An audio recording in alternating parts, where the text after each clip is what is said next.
नमस्कार बच्चों, good morning. कैसे हो आप सभी? स्वागत है आपका आज की कक्षा में।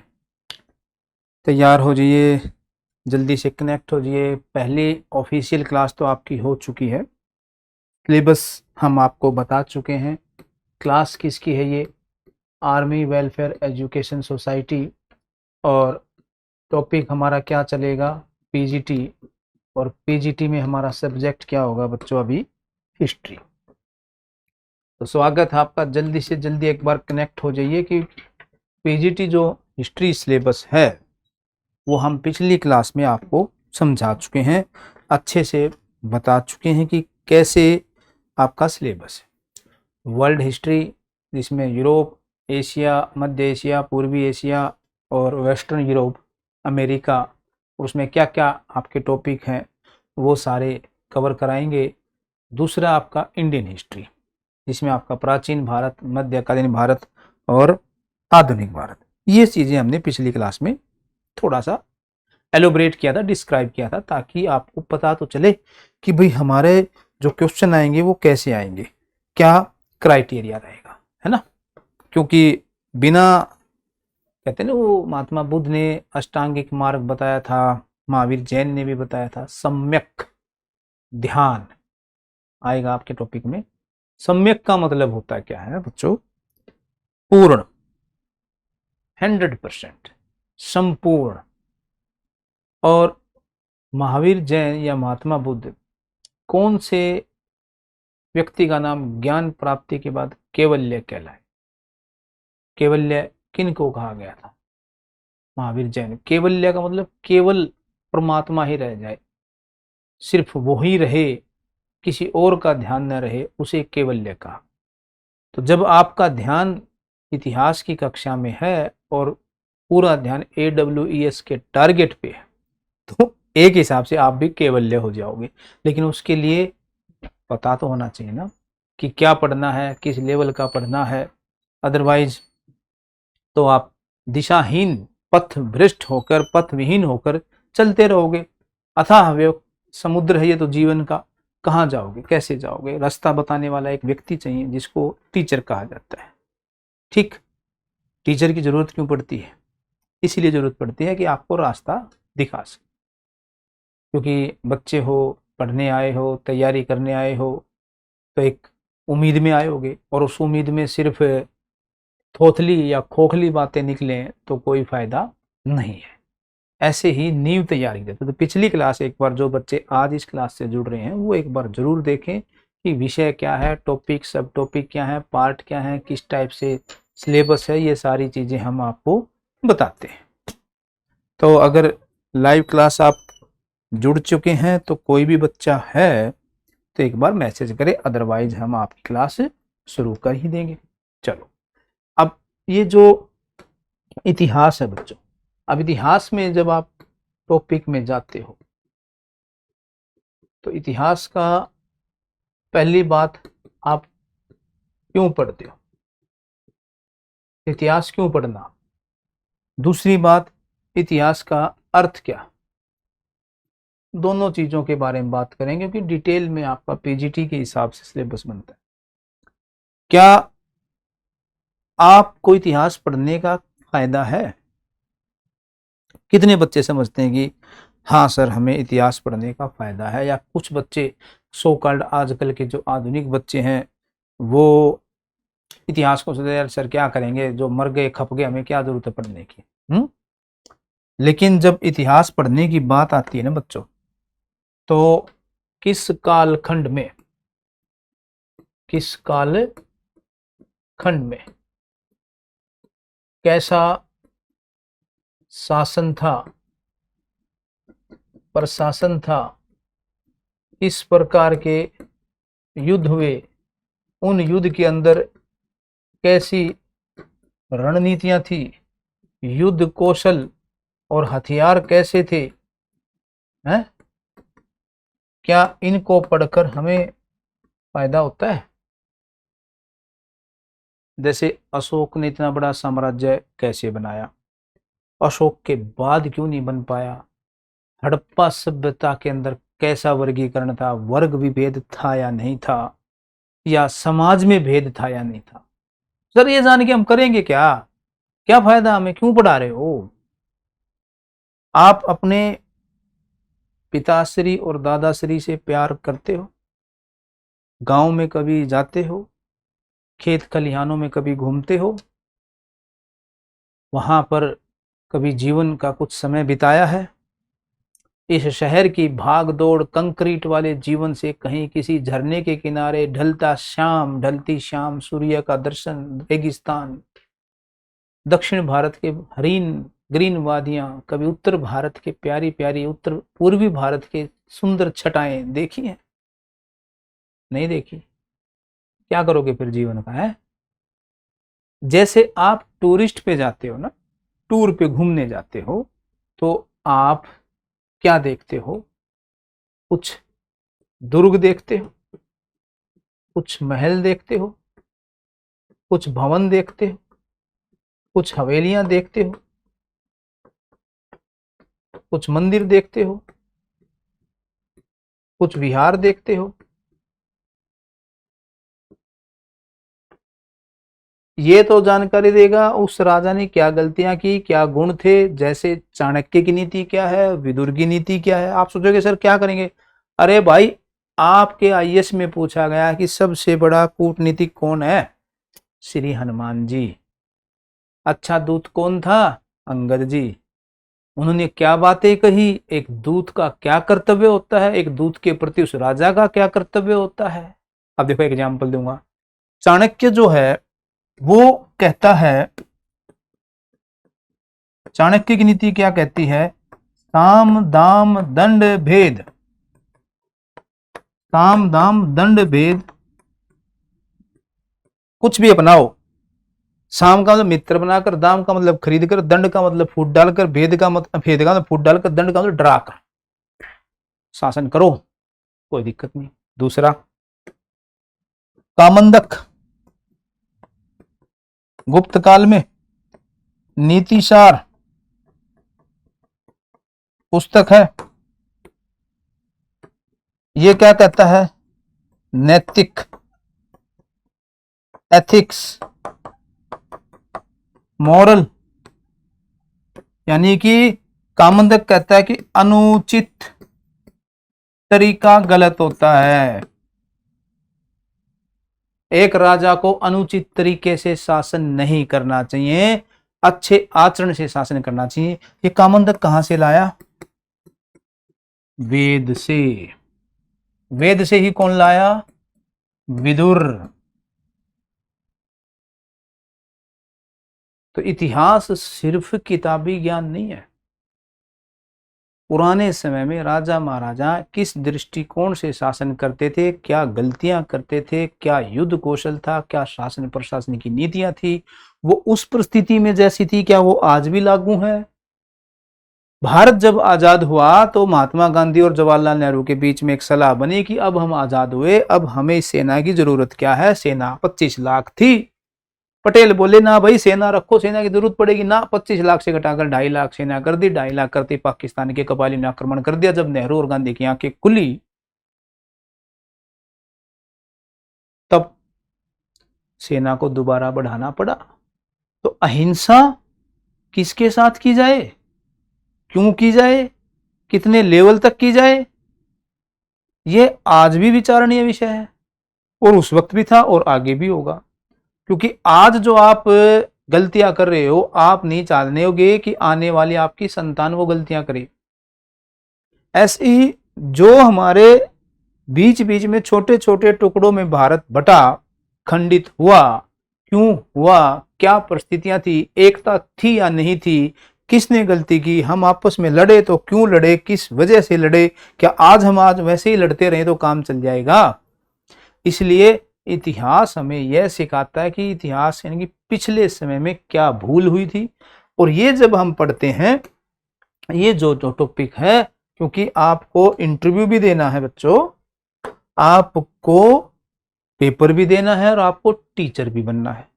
सिर्फ किताबी ज्ञान से रट्टे मार मार कर टेस्ट क्लियर हो जाएगा, टेस्ट क्लियर हो जाएगा तो भी अच्छा टीचर बनना जरूरी है। समझ गए? अच्छे टीचर बनने के लिए एनालिटिकल पावर, थिंकिंग, एलोब्रेशन पावर, विस्तार से समझाने की क्षमता होनी चाहिए। जस्टिफाई करो, बच्चों को संतुष्ट करो, इतिहास क्यों पढ़ना है।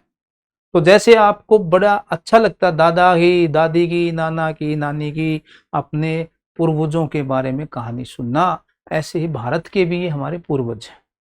भारत का मतलब भी मैं पूछूंगा आपसे।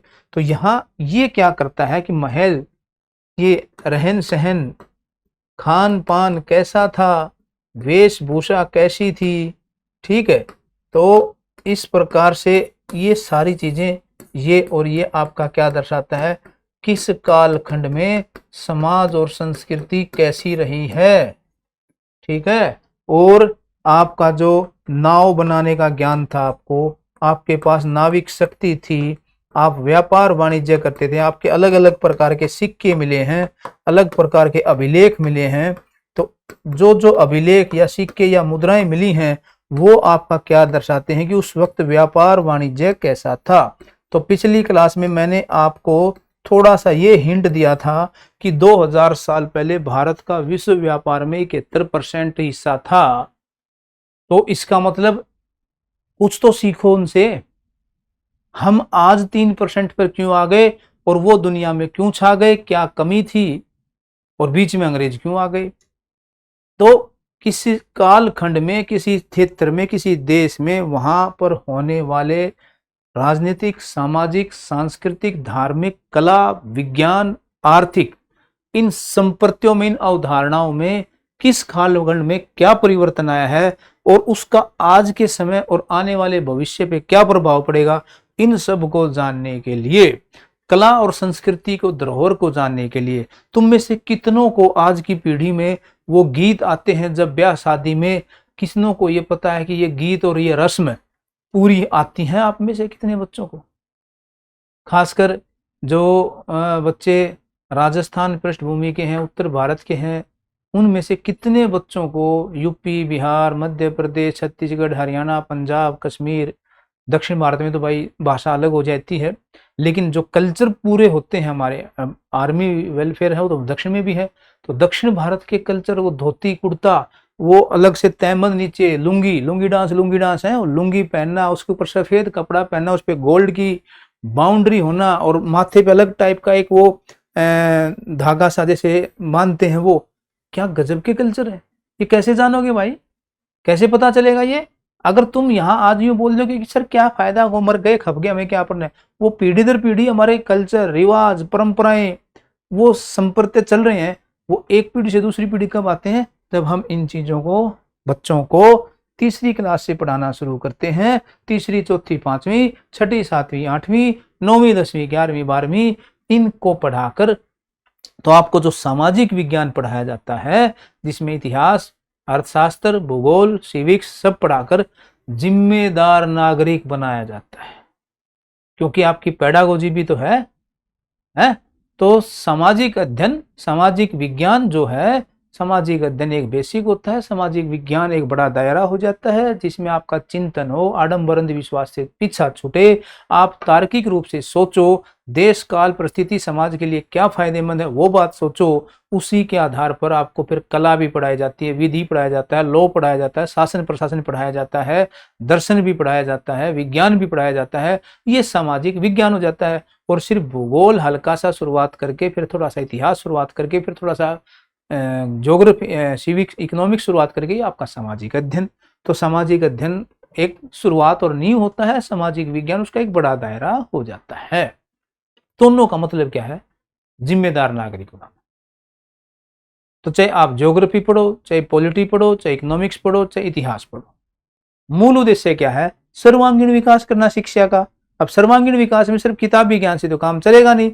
जब आप कहते ना कि एक मामला यह है कि आप पढ़े लिखे कब माने जाओगे, जब सभ्य आचरण करोगे, वरना आपकी डिग्री कौन देखता भाई? क्या छाती पे डिग्री लगा के घूमते हो? आपके स्वभाव, आचरण, चरित्र, व्यवहार से ही पता चलेगा कि आप सभ्य हो।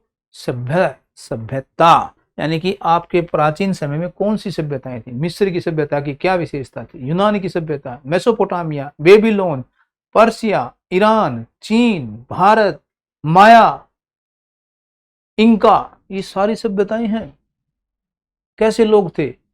तो यहाँ इतिहास आप नहीं पढ़ोगे तो पिछले जो समाज थे उनकी विशेषताओं के बारे में कोई जानकारी नहीं पता चलेगी। इसलिए तो चाणक्य की नीति अपनी जगह है, कामंदक की नीति अपनी जगह है, विदुर की नीति अपनी जगह है। वेदों से मामला ये सारा कामंदक ने सीखा कि भी राजा को अन्याय नहीं होना चाहिए, अत्याचार। जैसे आप आज बड़े बोलते हो, ओहो फ्रीडम इंडेक्स में इंडिया बहुत पीछे पिघल गया है, लोकतंत्र खतरे में है, डेमोक्रेसी खतरे में है, भारत में बोलने की आजादी नहीं है। क्यों क्यों बोलते तुम ऐसा? क्या रीजन है? छोड़ो ना, बन गया राजा। क्यों? आज भी आप जिम्मेदार नागरिक हो। अगर शासन प्रशासन में कोई खामियां हैं तो एक जिम्मेदार नागरिक होने के नाते आप विरोध करें। यही तो है पॉलिटिक्स। लेकिन आप यहां पर छोड़ दो, अरे यार हमें क्या पता कौन नीति शास्त्र था, कौन चाणक्य था। क्यों भाई? उन्हीं के बेस पे तो आगे चलता है। इसलिए इतिहास पढ़ना जरूरी है ताकि आने वाली पीढ़ियां अपने भविष्य के साथ, अपने राष्ट्र के, समाज के साथ न्याय कर सकें, देख सकें क्या खामियां थी, आज देख सकें इनको कैसे सुधारना है। तो समाज, धर्म, संस्कृति सब पढ़ा जाता है, हर कालखंड का क्या चेंज हुआ, स्त्रियों की दिशा में क्या परिवर्तन आए, समाज में वर्ण व्यवस्था थी, जाति व्यवस्था थी, अन्य जातियां थी, कैसे पनपी, क्यों हम अंग्रेजों के गुलाम हो गए, क्यों भारत में अरब आक्रांता आए, क्यों यूनानी आए, क्यों ईरानी आए, क्यों शक, हुण, कुषाण आए, क्या रीजन है। विश्व में कैसे आपका वाणिज्यवाद आया, कैसे उपनिवेशवाद आया, कैसे सामंतवाद आया, कैसे पूंजीवाद आया, कैसे औद्योगिक क्रांति आई, कैसे कृषि क्रांति आई। ये सारी चीजें पढ़ते हैं तो पता चलता है कैसे हिटलर पैदा हो गया, कैसे नाजीवाद पैदा हो गया, कैसे फांसीवाद पैदा हो गया, कैसे स्टालिन आ गया, कैसे लेनिन आ गया, क्या क्या मामले थे, वर्ल्ड वार सेकंड क्यों आया, फर्स्ट क्यों हुआ। ये सारी बातें पढ़नी हैं क्योंकि मनुष्य गलतियों से ही सीखता है, दूसरों की। अपनी गलतियों से सीखेगा तो पूरी जिंदगी निकल जाएगी, सीखने नहीं पाएगा।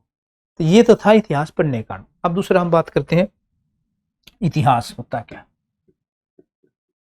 शाब्दिक अर्थ में तो यही है कि भाई ऐसा ही घटित हुआ होगा, है ना, ऐसा ही घटित हुआ होगा। तो सबको पता ही है, इति प्लस हास, ये पुराने सिस्टम हैं जिसको हम थोड़ा सा एक परिपाटी के रूप में बता देते हैं, यानी कि ऐसा ही संभवतः घटित हुआ हो।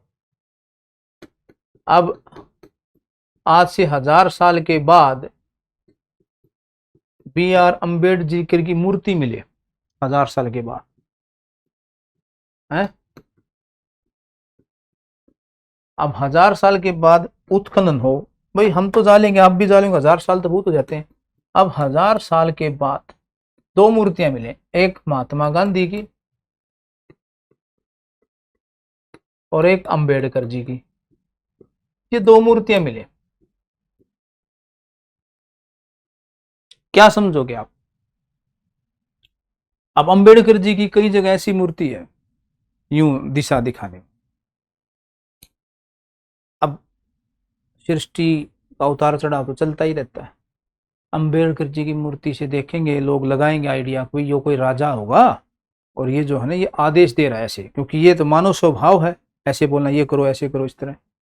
और महात्मा गांधी लाठी लेके, नंगा फकीर, चर्चिल बोलता था नंगा फकीर, जहां दुनिया भारत के सामने झुक रही है, ये अध नंगा फकीर हमारे बस में नहीं आ रहा दूसरे विश्व युद्ध में। तो महात्मा गांधी को क्या कहेंगे, ये कोई पशु चराने वाला चरवाहा है भाई, देख कपड़े भी ना है, लाठी लेके घूम रहा है, भैंस वैंस इधर खो गई होंगी इसकी, ऐसे ही तो आईडी लगाएंगे। मतलब क्या कि जब ऐसा ही घटित हुआ होगा तो कैसा, इसके लिए आपके पास क्या होना चाहिए, कोई साक्ष्य होना चाहिए या फिर कोई प्रमाण हो। उसी के आधार पर आप क्या लगाते हो, अनुमान, या उसके आधार पर क्या लगाते हो, तर्क, और फिर आप क्या पर कहां पर पहुंचते हो, सत्य पर। उसका भी विरोध होता रहता है। जैसे किसी जमाने में 9 ग्रह होते थे, आज 8 हैं, तो समय के हिसाब से साक्ष्य, प्रमाण, तथ्य बदलते हैं। तो जब तक आपको सही दिशा देने वाला टीचर या गुरु नहीं मिलता तब तक ऐसे ही विनाश होता है, वो व्यक्ति हो, देश हो, समाज हो, राष्ट्र हो, दुनिया हो। इसलिए हमारी संस्कृति क्या, वसुदैव कुटुंबकम, पूरी पृथ्वी ही घर है, लेकिन पूरी पृथ्वी में लठ बज रहा है, कहीं ईरान सीरिया में, कहीं लेबनान इजराइल में, कहीं रूस यूक्रेन में, कहीं अमेरिका का इंटरफेयर, कहीं राप चीन का, कहीं रशिया वेस्टर्न यूरोप का, कहीं नोटा है, कहीं पोटा है, कुछ भी है।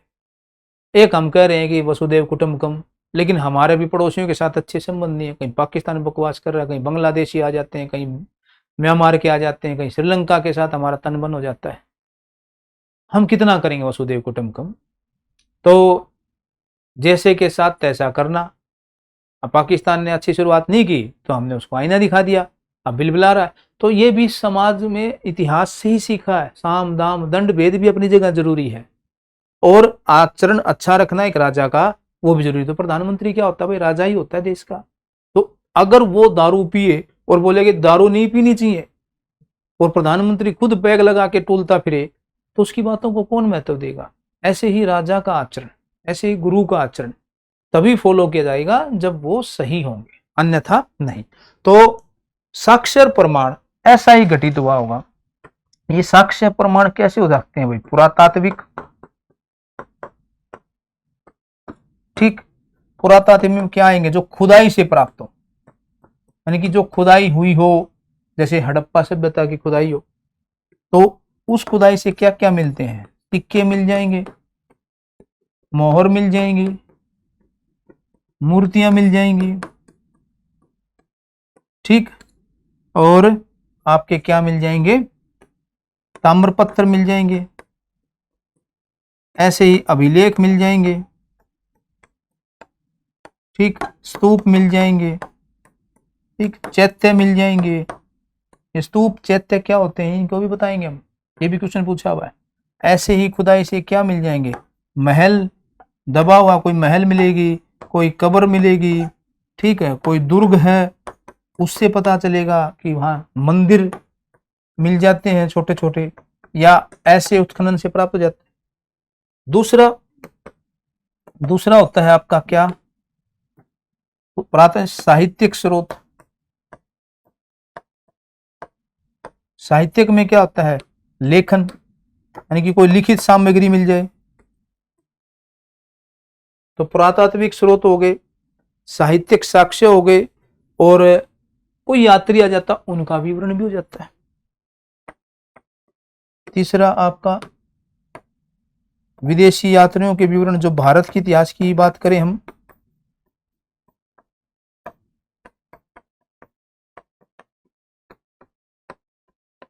विदेशी यात्रियों के विवरण, इस प्रकार हमें पता चलता है कि संभवतः ऐसा ही घटित हुआ होगा।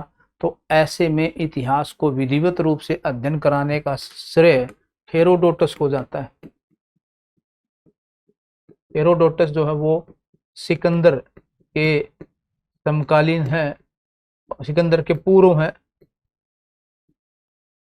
550 ईस्वी के आसपास, ईसा पूर्व के आसपास, यूनान के। इसलिए हेरोडोटस को इतिहास का 6वीं शताब्दी बीसी, बिफोर कॉमन एरा, ठीक, यानी कि 600 बीसी के आसपास, 500 से लेकर 600 के आसपास कॉमन एरा में हेरोडोटस हुए हैं, जिन्होंने इतिहास का विधिवत अध्ययन करने की बात कही। इसलिए इसको इतिहास का क्या कहते हैं? पिता कहते हैं। नॉर्मल बातें हैं। अब थोड़ा सा हम इतिहास का इंट्रोडक्शन करें।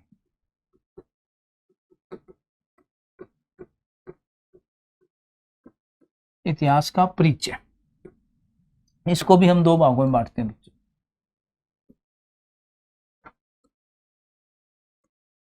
एक अवधारणा क्या है? अवधारणा के आधार पर वर्गीकरण, और एक कालखंड के आधार पर वर्गीकरण। दो टाइप से इतिहास हम लेके चलते हैं। अब अवधारणा, कालखंड, वर्गीकरण है विभाजन इतिहास का। तो कालखंड में तो आपको मैंने बताया था कि 3 प्रकार क्या होता है हमारे इतिहास में जब हम पढ़ते हैं। तो एक आपको प्राचीन इतिहास पढ़ना है, ठीक, और एक आपको मध्यकालीन इतिहास पढ़ना है, और एक आपको आधुनिक इतिहास पढ़ना है। ये तो है कालखंड के आधार पर वर्गीकरण, ठीक। कई बार इसको जो जेम्स विलियम जेम्स जो हुआ है, एक इतिहासकार हुआ है, वो कहता है कि प्राचीन को हिंदू, ठीक, मध्य को आपका मुस्लिम, और आधुनिक को ईसाई इतिहास बताता हो, जबकि इसलिए इसकी ये बात पूर्णतः क्या है, सत्य नहीं है भारत के हिसाब से। ये सत्य नहीं है विलियम जेम्स की कि भाई प्राचीन को आप हिंदू धर्म से जोड़ दो, यानी कहते हैं कि धर्म की सत्ता रही है, बाकी समाज संस्कृति अर्थव्यवस्था में कोई खास बदलाव नहीं हुआ, धर्म धर्म बदल गया। यानी कि प्राचीन भारत में मोस्टली आपके हिंदू राज्यों का वर्णन है, मध्य भारत में आपके मुस्लिम राज्यों का वर्णन है, आधुनिक भारत में ईसाई मिशनरी प्लस जो ईस्ट इंडिया कंपनी है, फ्रांस की कंपनी है, ब्रिटेन, पुर्तगाली ये आए, डच आए, उनका ज्यादा प्रभाव रहा। लेकिन ये बातें सही नहीं मालूम पड़ती, क्योंकि हमारे देश में पूरा ढांचा ही बदला है, समय बदला तब। ठीक, अब बात करते अवधारणा के आधार पर बच्चों। अब अवधारणा के आधार पर भी ये 3 प्रकार का होता है इतिहास। 3 में आपका कौन सा है? पराग इतिहास,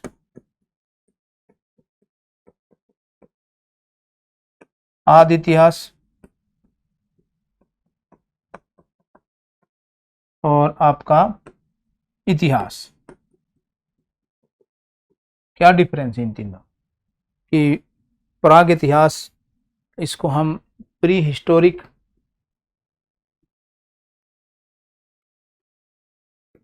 प्रोटो हिस्टोरिक और हिस्टोरिक ऐसे हम बांटते हैं, क्योंकि कुछ बच्चों को ये मान लो इंग्लिश मीडियम के बच्चे बैठ जाए, मिक्स हो जाए, तो वो उनको पता होना जरूरी है। अब ये है क्या, कैसे पता चले? देखो, अब कोई भी हम किसी कालखंड की जानकारी प्राप्त करना चाहते हैं, और हम कालखंड की जानकारी प्राप्त करना चाहते हैं 50,000 साल पहले। चलो मैं एग्जाम्पल भी दे देता हूं, जैसे ईरान, ईरान जिसको हम फारस भी कह देते हैं, पर्शिया भी कह देते हैं, इराक भी बोल देते हैं, ईरान इराक का हिस्सा। ईरान में मोस्टली हालांकि सुमेरियन सभ्यता थी, ठीक है। फारस या पर्शिया या आपकी एक शब्द देखना पड़ जाए तो ये आपका इराक है, फारस और पर्शिया, तो दोनों का मिला जुलाकर कुछ क्षेत्र है। ईरान से जो है एक हड्डी मिली है 25,000 BC। इस हड्डी के ऊपर कुछ चित्र बने हुए, और वो चित्र हैं चंद्रमा यात्रा। आपके नॉर्मल बुक में नहीं मिलेंगे ये चीजें, एक मैं एग्जाम्पल दे रहा हूं कि 25,000 BC। दूसरा मैं एग्जाम्पल देता हूं, ये 50,000 साल पहले की जो एक हड्डियां मिल जाए, और हड्डियां मिले, इसमें गुहा चित्र मिल जाए, 50 तो ज्यादा हो जाएगा, 10,000 कर दें हम, गुहा चित्र मिल जाए, खासकर कहां पर, भीमबेटका, और भीमबेटका कहां पर है, MP। अब गुहा चित्र यानी कि कैसे हैं ये, शिकार, शिकार करने के, तीर भाले चलाने वाले, 10,000 BC के लास्ट के आसपास। अब यहां से हम चित्र मिल रहे हैं हमें बच्चों, और एक जगह है भिरडाना, हरियाणा, जहां से 7570 BC मटके मिले।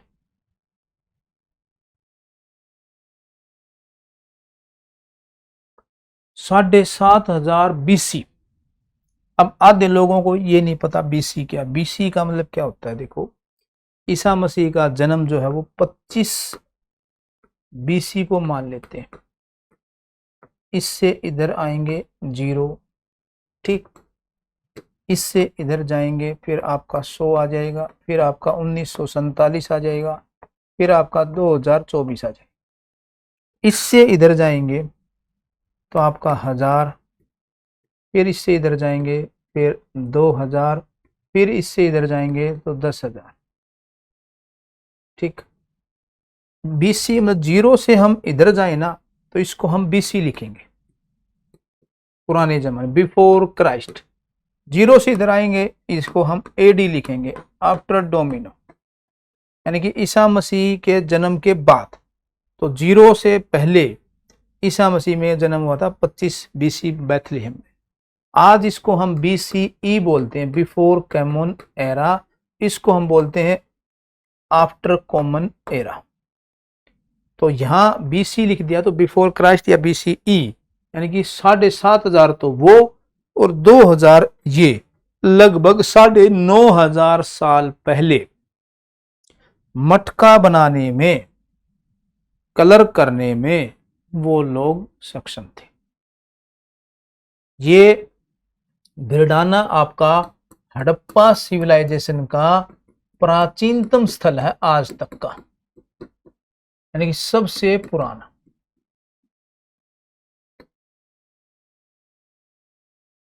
ठीक, अब देखो ये भीमबेटका जो क्षेत्र है ये आपका मध्य पाषाण काल माना जाता है,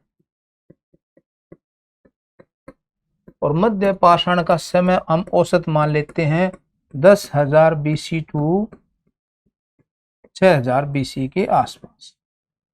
जबकि ईरान की हड्डियां, तो ये बात मानी जाए तो पुरा पाषाण की हो गई, क्योंकि पुरा पाषाण जो काल है वो आपका माना जाता है 5 लाख से लगभग 10,000 BC। तो पुरा पाषाण, मध्य पाषाण और नव पाषाण जो लगभग 6,000 से लेकर 4500 BC के आसपास।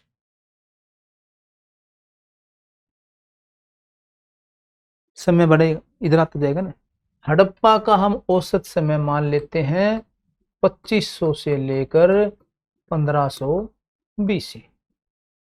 तो इन दोनों के बीच में, हड़प्पा और नवपाषाण के बीच में आपका क्या आता है, ताम्र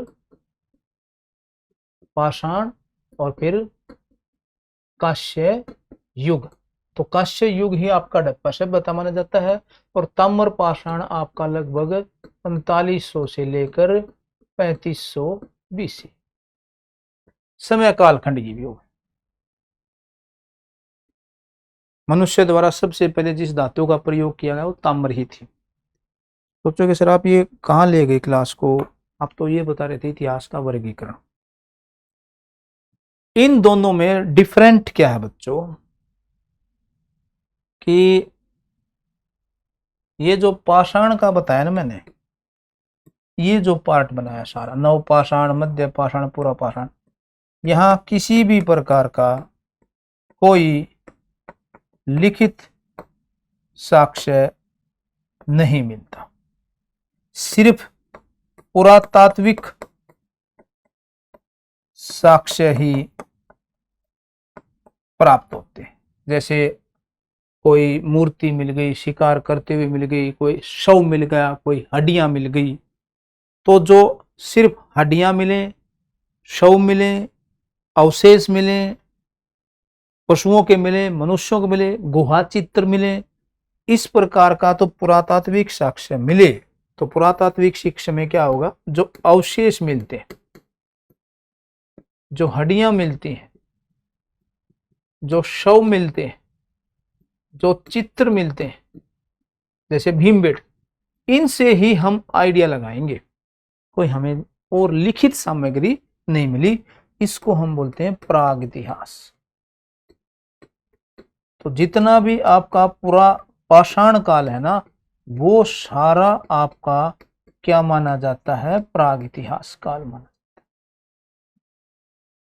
क्लियर। तो ये जो हड्डियों पर चंद्रमा का जो मैंने लिखा, ये ईरान से जो चंद्रमा का जो साक्ष्य मिला है, कि हमने एक जगह पढ़ा भी था भाई। क्या पढ़ा था? वो आर्टिकल आते हैं, एक बुक थी मेरे पास, वो पता नहीं, मैंने बड़ी कोशिश की, वो बुक मुझे मिली नहीं, कि मौर्य काल में 8 प्रकार की किताबें थी जो गायब हो गई। उन 8 प्रकार की किताबों में एक किताब ऐसी थी जिसमें यह लिख रखा था कि उस वक्त के लोग दूसरे ग्रहों के लोगों से बात करते थे, वार्तालाप करते थे टेलीपैथी से। आप सोचेगा सर क्यों गडंग पेल रहे हो, अंधविश्वास फैला रहे हो? अच्छा, जब तुम्हें हिचकी आ जाए, जब किसी को तुम याद करो, उसका फोन आ जाए, एक बार नहीं कई बार आ जाए, जब याद करते हो फोन आ जाता है, तब तो तुम बड़े खुश होते हो, अरे यार मैं तुझे याद कर रहा था, अभी फोन आ गया देख रहा, हाँ यार मैं भी तुझे याद कर रहा था। जब बड़े खुश होते हो तुम, ऐसा क्या होता है तुम्हारे अंदर, क्या बदल जाता है कि जिसको याद किया उसी का कॉल आ गया? कोई न कोई वेव एनर्जी जाती है आपके अंतर मन से, जो उसको झकझोर देती है, चल बात करें। तो संजय जो है वो यहाँ हस्तिनापुर में बैठा कुरुक्षेत्र के युद्ध का वर्णन करता है, तो संजय की आंखें निकल के जाती थी वहां। ये जो आज्ञा चक्कर होता है, सातवां, छठा सॉरी, हमारे शरीर में 7 चक्कर होते हैं, इसलिए एक टीचर को विहंगम दृष्टि से, एक विशाल दृष्टि से विषय को समझाना पड़ता है जस्टिफाई करने के लिए। तो ये नॉर्मली आपको ये नहीं पता चलता है ये चक्कर वक्कर का मामला क्या होता है, तो जब टीचर ने अनुभव होगा तो वही बताएगा इन चीजों को। तो आपके 7 चक्कर होते हैं, ये छठा आज्ञा चक्कर होता है, जिसका ये खुल जाता है। जैसे रामानुज जो गणित के पुस्तक ज्ञानी थे, जो 10वीं में फेल हो गए, लेकिन गणित में इतने आगे बढ़ गए कि हार्डिंग जो था दक्षिण अमेरिका का, ब्रिटेन का बड़ा बड़ा मैथमेटिशियन, वो भी दंग रहेगा। 117 थ्योरम, 22 दिसंबर को राष्ट्रीय गणित दिवस, उनकी भौवें ऐसे चढ़ जाती थी ऊपर ये। और यहां पर होता है REM, rapid eye movement, REM होता है, ये नीचे आ जाता है, यानी कि जितना ये REM नीचे आएगा यहां, उतना आज्ञा चक्कर विकसित हो जाता है। वो खुद बोलता है मुझे नहीं पता क्या होता है, मुझे सिर्फ ऐसा लगता है मैं किसी और लोग से जुड़ गया, और तब मैं गणित के हल, जो गणित की थ्योरम 6 घंटे में सोल्व हो, वो 1 घंटे में ही सोल्व कर देता था। ऐसे थे रामानुजन। और जो गणित दिवस आपके दक्षिण भारत के, पढ़ लेना नेट पे निकाल के, उसकी फिल्म भी बनी हुई है, लेकिन वो अल्पायु में 32-33 साल की उम्र में उनका निधन हो गया। ऐसे ही एडगर का ऐसी थे एक, अमेरिका के 1940-45 में, वो कभी नहीं पता, लेकिन वो उस पर चोट लग गई, यहाँ पर वो बेहोश हुए, 3 दिन में होश में आए, और वो होश में आते हैं भी फलानी जड़ी बूटी मिलेगी, 6 घंटे का टाइम है, वो जड़ी बूटी लाओ और मेरा इलाज कर दो, मैं ठीक हो जाऊंगा और न मर जाऊंगा। 6 घंटे के अंदर अंदर वो जड़ी बूटी लाए, किसी तरह इलाज का, वो ठीक हो। तूने कैसे पता? ले क्या पता? ले तू उठा था, कोमा से बाहर आया था और बोल दिया कि 6 घंटे के अंदर अंदर मेरी दवाई दे दो वरना मर जाऊंगा। उसके बाद वो दुनिया भर के 3 से 4 हजार लोगों का इलाज करता है। वो जब बैठता है तो इसकी भौवें ऊपर चली जाती हैं, REM नीचे आ जाता है, वो आज्ञा चक्कर काम करता है, और वो बताता है कि ये दवाई होगी, इसका इलाज होगा, यहाँ मिलेगी, अच्छी दवाई बनेगी। उसको क्या पता? कभी आयुर्वेद नहीं पढ़ा एडगर का, इसी ने पढ़ लेना नेट पे। तो ऐसे ही इनके चंद्रमा यात्रा के संकेत क्या दर्शाते हैं कि वहां के लोगों को पता था मौर्य काल में, जो ये बात पता है कि भाई मैंने खुद पढ़ा, आर्टिकल में पढ़ा हुआ, मोबाइल इसमें न्यूज़पेपर में 20 साल पहले खुद पढ़ा था कि मौर्य काल में 8 प्रकार के पुस्तक थी, जासूस के, संस्कृति के ऊपर, समाज के ऊपर, और ग्रह नक्षत्र विज्ञान के ऊपर। तो टेलीपैथी होती है भाई अंतर्मन में, और एक रिसर्च हो चुकी है। क्या रिसर्च हो चुकी है नई, वो भी मैं बता देता हूं ताकि आपको ये चीजें समझने में दिक्कत ना आए। ये यूनिवर्स है, आकाशगंगा मान लो। आकाशगंगा का एक कोना ये है और एक कोना ये, ए और बी। अगर आप मिल्की वे ही मान लो अपनी, जो हमारी दुग्ध मेखला है, देखो इस सब्जेक्ट को रोचक बना जाते हैं इन चीजों को मिलाकर, इसलिए ऑफलाइन क्लास की मजा अलग होता है। ये तो भाई लाइव क्लास ऑनलाइन है, ऑफलाइन होती तो बड़ा मजा आता। इस ए से बी तक हम यात्रा करेंगे ना, और लाइट की स्पीड से यात्रा करेंगे, तो हमें 10 लाख साल लग जाएंगे अपनी मिल्की वे को पार करने में। आंखें खुली कुछ,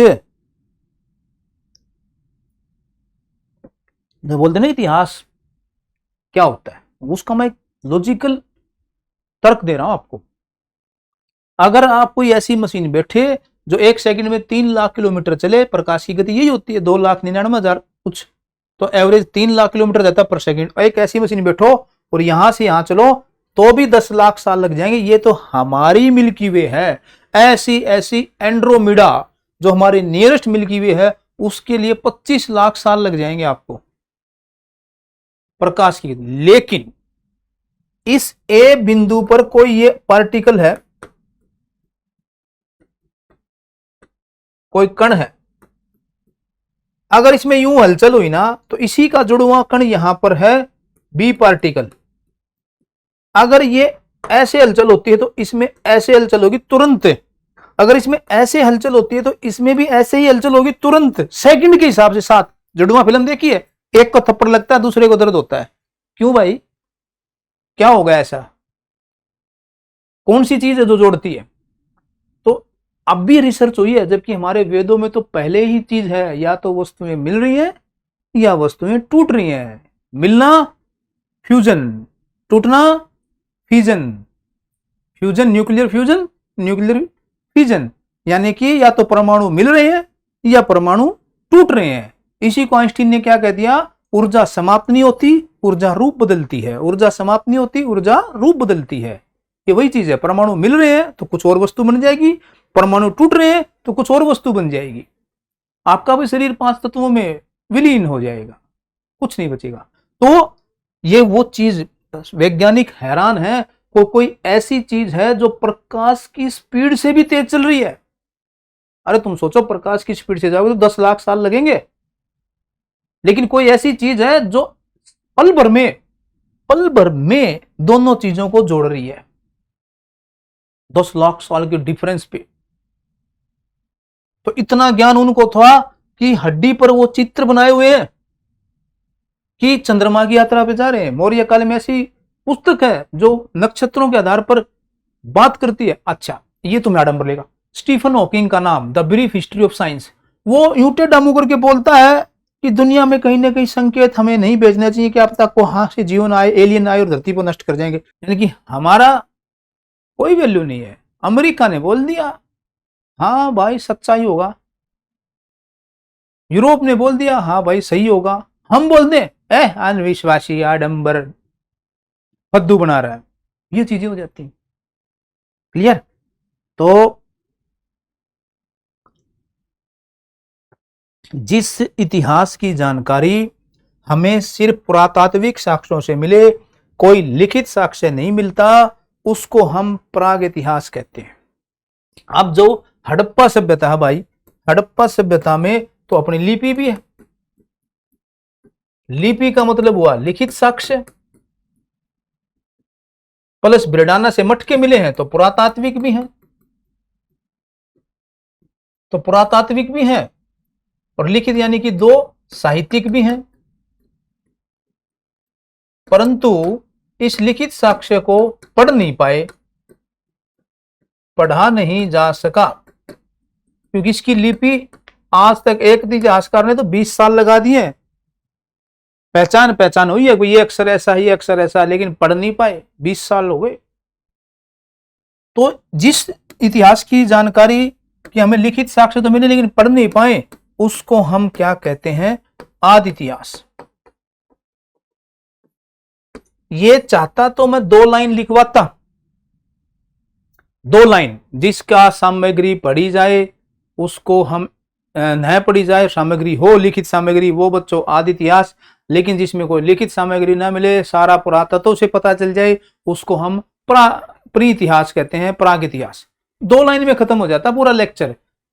लेकिन अभिव्यक्ति, क्लास में रोचकता बनाना, टाइम से सिलेबस पूरा कराना, विषय को रुचिकर बनाना, उसके लिए सारे एग्जाम्पल देना, ज्ञान वर्धन करना, बच्चों की समझ बढ़ाना, बच्चों को क्लास में शारीरिक और मानसिक रूप से उपस्थित बनाए रखना, ये 2 लाइनों से नहीं होता। ये कब होता है, जब ये ऐसी ऐसी मैं बातें तुम्हें बताता हूं तब। हाँ सर ऐसा भी होता है क्या, ये था क्या? अरे सर, अरे होगा, रिसर्च हो चुकी है बच्चों, बिल्कुल है। ठीक। तो जो हड़प्पा सभ्यता है वो आपकी आदि इतिहास है और जो पुराण काल है वो आपका प्राग इतिहास है। लेकिन जहां से विधिवत लिखित साक्ष्य मिले और जिसको पढ़ा भी जा सके, जैसे मौर्य काल, महाजनपद काल, बौद्ध काल, सूत्र काल, महाकाव्य काल, वैदिक, उत्तर वैदिक काल, क्योंकि वेद हैं, उपनिषद हैं, प्रॉपर पढ़े गए हैं, संस्कृत भाषा में है, उसको इतिहास कहते हैं। क्लियर? तो इतिहास का मतलब क्या, आदि इतिहास क्या, प्राग इतिहास क्या, ठीक, और इतिहास क्या, और दूसरा कालखंड क्या, समय का निर्धारण कैसे होता है, ये चीजें हमने आपको इसमें समझाई कैसे होती चीजें। ठीक है, अब थोड़ा सा हम इतिहास में जब हम चलते हैं आगे, तो इसको हम ऐसे बांट देते हैं, प्राचीन इतिहास, मध्यकालीन इतिहास और आधुनिक इतिहास। ये सारी चीजें आपको पढ़नी है। प्राचीन में थोड़ा सा हम हल्का सा क्या पढ़ेंगे बच्चों, पाषाण काल, काम चलाऊ, क्योंकि आपका टॉपिक में हल्का फुल्का है। दूसरा हम पढ़ेंगे हड़प्पा, ठीक है। तीसरा हम पढ़ेंगे वैदिक, उत्तर वैदिक, ठीक। चौथा हम पढ़ेंगे महाजनपद काल, लोह युग और बौद्ध धर्म एंड जैन धर्म। और पांचवा आपका मौर्य काल, मौर्य काल, तुंगवंश, कणवंश, सातवाहन, शक, हुण, कुषाण, पहलव, चेर, चोल, पांड्य, ये सारे आपके किस में आएंगे,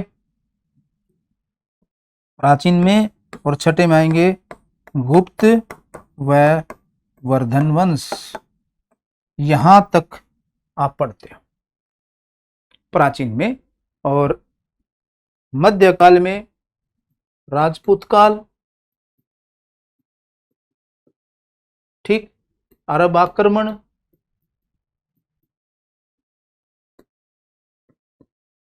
ठीक। मोक्ष वासव कौन था पता है? कितने बच्चों को पता होगा?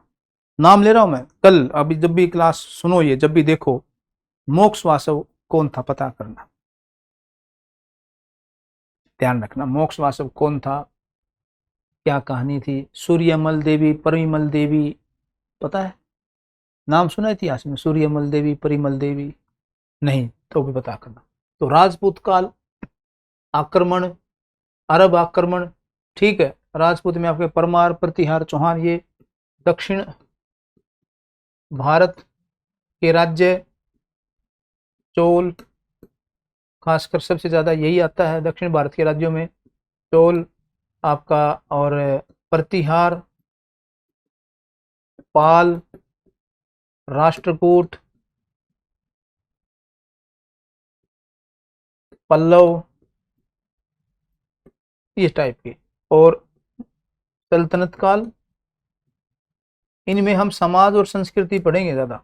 सल्तनत काल और मुगल काल, ये हम मध्यकालीन भाग में पढ़ते हैं। आधुनिक में हम परवर्ती मुगल, यानी कि मुगलों के अंतिम शासक, ठीक है, विदेशी व्यापारिक कंपनियां,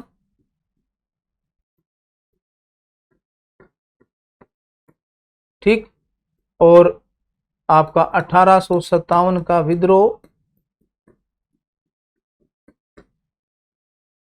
सामाजिक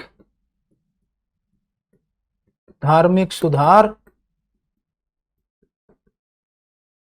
और इसमें ये और पढ़ेंगे हम भाई सूफी और संत,